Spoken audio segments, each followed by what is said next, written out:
শিয়ালদা কোর্টে তোলা হয়েছে বিজেপি নেতা রাকেশ সিংকে যখনই কোর্টে নিয়ে যাওয়া হচ্ছিল ঠিক সেই সময় একদিকে কংগ্রেস কর্মী সমর্থকরা, অন্যদিকে বিজেপি কর্মী সমর্থকরা পাল্টা স্লোগানে একেবারে কোর্ট চত্বর উত্তাল পরিস্থিতি তৈরি হয়, যেখানে দেখা যায় একদিকে কংগ্রেস কর্মীরা তাদের দলীয় পতাকা হাতে নিয়ে কার্যত বিক্ষোভ দেখাতে শুরু করে, স্লোগান দিতে শুরু করে, ঠিক সেরকমভাবে অন্যদিকে বিজেপি কর্মী সমর্থকরা ঠিক যেখানে দাঁড়িয়ে রয়েছে আমি সেখানে পরপর ব্যারিকেড যেমনটা রয়েছে ঠিক ব্যারিকেড ভাঙতে শুরু করে বিজেপি কর্মী সমর্থকরা এবং পাল্টা স্লোগানে কার্যত উত্তাল পরিস্থিতি হয় এই কোর্ট চত্বর। এবং তারা কিন্তু একেবারে বিক্ষোভ পরিস্থিতি সামাল দিতে পুলিশের তরফ থেকে একেবারে পুলিশকে হয়রানির শিকার হতে হয়। সেখানে কিন্তু পুলিশ দুপক্ষকেই সামাল দিতে থাকে এবং বেশ কিছুক্ষণ চলে এই স্লোগান এবং পাল্টা স্লোগান।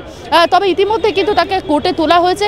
এখন সকলের নজর রয়েছে কি নির্দেশ দিচ্ছে আদালত, এবং তার পাশাপাশি আরও একটি বিষয় কিন্তু ইতিমধ্যে পুলিশের দিকে ধারণা করা হচ্ছে, যেমনটা ঠিক এই নির্দেশের পরে বিজেপি এবং কংগ্রেস কর্মী সমর্থকরা আবারও যে উত্তাল পরিস্থিতি বা আবারও বিক্ষোভ দেখাবে না তার কোনো ভরসা নেই। তার জন্য কিন্তু এখনও পর্যন্ত কোর্টের বাইরে ব্যারিকেড সহ পুলিশ নিরাপত্তা আঁটোসাঁটো করা হয়েছে। কি বলছেন এই ঘটনায় বিজেপি থেকে শুরু করে কংগ্রেস সমর্থকরা, সরাসরি আপনাদের শোনাবো। একজন অসভ্য অভদ্র মানুষ, তাই যদি না হয় যে ব্যক্তি দীর্ঘদিন কংগ্রেস দল করেছে, আজকে নতুন বিজেপিতে গেছে, নিজেকে নিজের মহান নেতা প্রমাণ করবার চেষ্টা করছে, বিজেপির আরএসএসের দলদাসে পরিণত হয়েছে। কি করে সে সাহস পায়? এন্টালি থানার থেকে ঢিলছোড়া দূরত্বে আমাদের কংগ্রেস পার্টি অফিস, সেই পার্টি অফিসে আগ্নেয়াস্ত্র সহ উপস্থিত হয়, আমাদের পার্টি অফিস ভাঙচুর করে, আগুন লাগায়। এই সাহসটা কি করে পায়? আর এতদিন হয়ে গেল রাকেশ সিং ফেসবুকে লাইভে আসছে, হোয়াটসঅ্যাপ কলে কথা বলছে, সাধারণ মানুষ সাংবাদিকদের সঙ্গে যোগাযোগ করছে, কিন্তু কলকাতা পুলিশ তাকে তার নাগাল পাচ্ছিল না।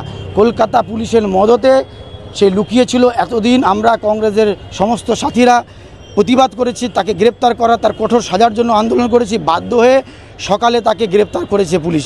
এই পুলিশের মদতে এই জিনিসটা চলছিল, নাহলে থানার পাশে কি করে সে সাহসটা দেখাতে পারে?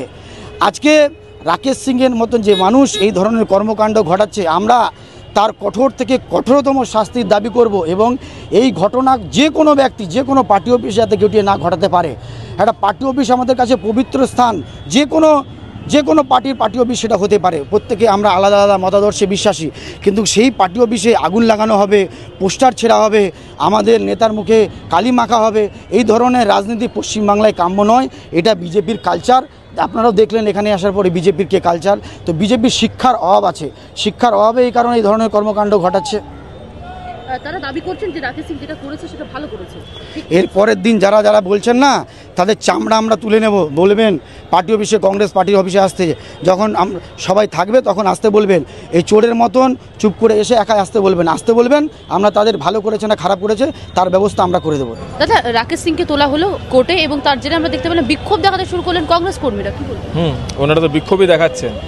ওনারা রাকেশ সিংকে ভেবে নিয়েছেন কি রাকেশ সিং একটা গুন্ডা, একটা ক্রিমিনাল হিসাবে একটা প্রডিউস করার চেষ্টা হচ্ছে, আর এটা খুব সুনিয়োজিতভাবে হচ্ছে। এর মধ্যে তৃণমূল আর সিপিএম, কংগ্রেস এরা সবাই মিলেই করছে এই জিনিসটা। আমরা মনে করি দেশের প্রধানমন্ত্রী আমাদের সকলের প্রধানমন্ত্রী, আর দেশের প্রধানমন্ত্রী প্রয়াত মা, ওনাকে নিয়ে যেভাবে কুরুচিকর অপশব্দ কথা বলা হয়েছে, সেগুলো আমরা ভারতবর্ষের যে কোনো মানুষ সেটা মেনে নিতে পারে না। উনি একটা ভারতীয় জনতা পার্টির একজন নেতা, একটা কার্যকর্তা। রাকেশ সিং যদি সেটা প্রতিবাদ করেছেন, সেটা কোনো ভুল করেননি, কোনো অন্যায় করেন, সেটা আমাদের শ্রমিক ভট্টাচার্য থেকে নিয়ে শুভেন্দু অধিকারী সবাই বলেছে। আর ওনাকে যেভাবে, ওনার ছেলেকে যেভাবে ওনার ট্রেনে অ্যারেস্ট করা হয়েছে, এটা একটা এরকমভাবে আমরা কোনোদিন দেখিনি এই পশ্চিমবঙ্গের মধ্যে। রাজনীতি এতটা নিচে নামতে পারে কি তার শিশুকে, তার ছেলেকে, তার মেয়েকে, তার বউকে, তার ওয়াইফ, তার হাত কেটে গেছে, ওনারা ইনজার্ড হয়েছেন, ওনার রীতিমতো ওনাদেরকে মেরে আর জোর করে হিচড়ে নিয়ে যাওয়া হয়েছে। তো এই যে ঘটনাগুলো ঘটেছে, এটাতে পরিষ্কার বোঝা যাচ্ছে কি কীভাবে তৃণমূল তাদের কংগ্রেসকে মদত দিচ্ছে। আর এর আগে তো বহু ঘটনা ঘটেছে।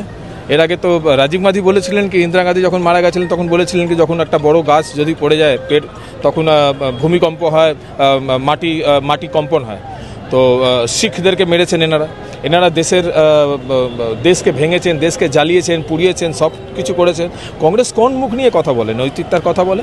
কংগ্রেস পার্টিকে তুলে দেওয়া উচিত। আমাদের দেশের প্রধানমন্ত্রী বলেছেন কি কংগ্রেস মুক্ত ভারত, এটা আমাদের পার্টির স্ট্যান্ড।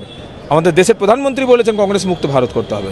কংগ্রেসকে তো বলে দিয়েছিলেন, মহাত্মা গান্ধী বলেছিলেন। পাল্টা বিক্ষোভ আপনারা দেখালেন, সেক্ষেত্রে যদি আজকে কোর্টে তোলা হলো, জামিন না হয় কি? হ্যাঁ, দেখুন আইনি যা পদক্ষেপ লিগ্যাল প্রসিজার সেটা নিজের মতন চলবে, সেটা আমাদের উকিল আমাদের আইনজীবীরা ওরা দেখবে। কিন্তু আমি একটা কথা বলছি, যে কংগ্রেস পার্টিকে তুলে দেওয়ার কথা মহাত্মা গান্ধী বলেছিল, যে পার্টিকে এখানে এই পশ্চিমবঙ্গের মধ্যে তাদের এখানে একটা এমএলএ নেই, একটা কোনো ভোট নেই, কোনো এখানে তাদের মুভমেন্ট নেই, তারা আমাদের দেশের প্রধানমন্ত্রীকে খিস্তি দেওয়ার পরে যে প্রতিক্রিয়া সেটার জন্য এত বেশি লেগে উঠেছেন। এখানে একটা পরিষ্কার একটা সেটিং চলছে, এখানে কংগ্রেস আর তৃণমূল সেটিং করে এখানে রাজনীতি করেছে, সেটা আজকে পুরো ওপেন হয়ে গেছে সবার সামনে। রাকেশ সিং যা করেছেন ভুল করেননি, ঠিক করেছেন, আর ইট মারলে পাটকেল খেতে হবে, পরিষ্কার কথা। যখন খিস্তি দিয়েছেন তখন আপনারা যখন শত্রুতা করেছেন, যখন আপনারা কিছু করেছেন তার প্রতিক্রিয়া তো আসবে, তারা কাঁদাকাঁদি করছেন কেন, কাঁদছেন কেন? প্রত্যেকটা ক্রিয়ার প্রতিক্রিয়া হয়, ইট মারলে পাটকেল খেতেই হবে। রাকেশ সিং যা করেছে বেশ করেছে, আগামী দিন যদি এরকম ভুল আবার করে এরা, তার থেকে আরও বেশি ভালো বড় তীব্রতম প্রতিবাদ হবে। ক্যামেরায় তান্ত্রিকের সঙ্গে শোভনের রিপোর্ট, বাংলা হান্ট, কলকাতা। আরো ভালো ভালো খবর দেখতে সাবস্ক্রাইব করুন বাংলা হান্টের ইউটিউব চ্যানেল। বাংলা হান্টের আরো খবর দেখতে নজর রাখুন। বাংলা খবর মানেই বাংলা হান্ট।